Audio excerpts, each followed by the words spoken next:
guys, welcome back if you're returning, and welcome if this is your first time stopping by. Today I'm bringing you my recipe for puff puff, which I call Nigerian donuts. I don't make this all the time, so when I do, it is a treat.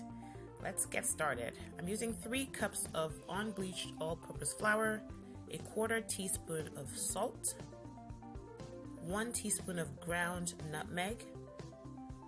I'm going to be using a 1/2 cup of granulated sugar. You can use more if you want it sweeter. And then I'm going to use 2.5 teaspoons of active dry yeast. I use enough yeast for me to have the jar, but if you just have the sachets, then use 1 sachet. That's 2.25 teaspoons, but that's fine.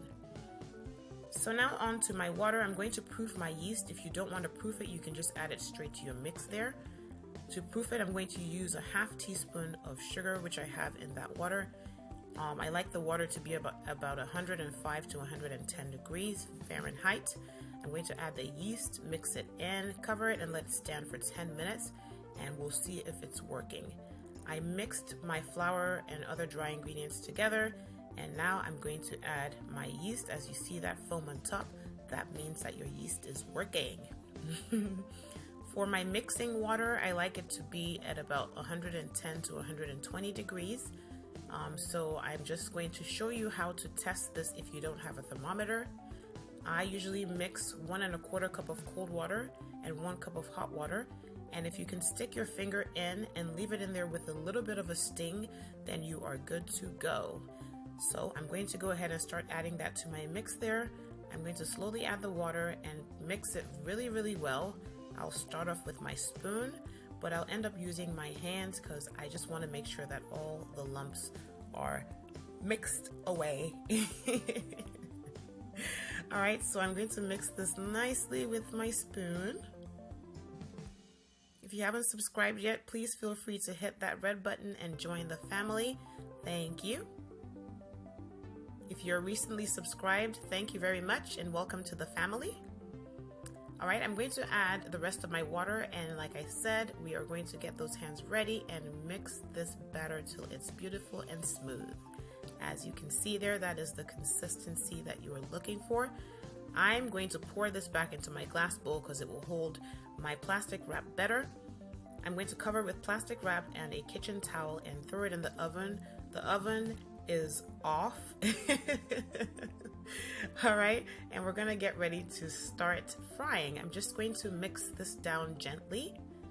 Don't want to beat the life out of it. You can see those bubbles. That means your yeast worked nicely with your flour. Alright, so in my deep fryer there, I have my oil heated.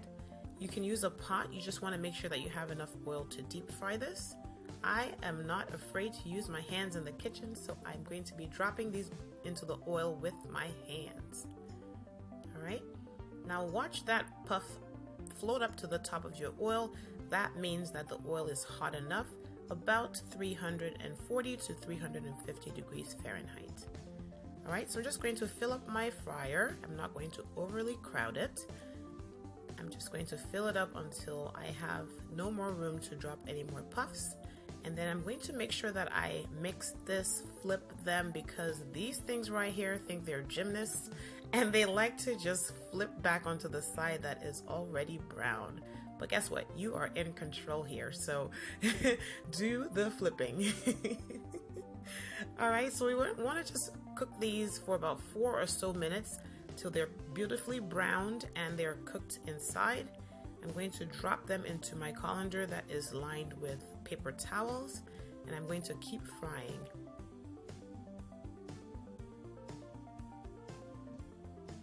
There we go. And there are our beautiful puffs all done. Sometimes I like to glaze them just for variety. And so give this a shot, guys. Let me know what you think. Let me know how it turns out. And I will see you next week.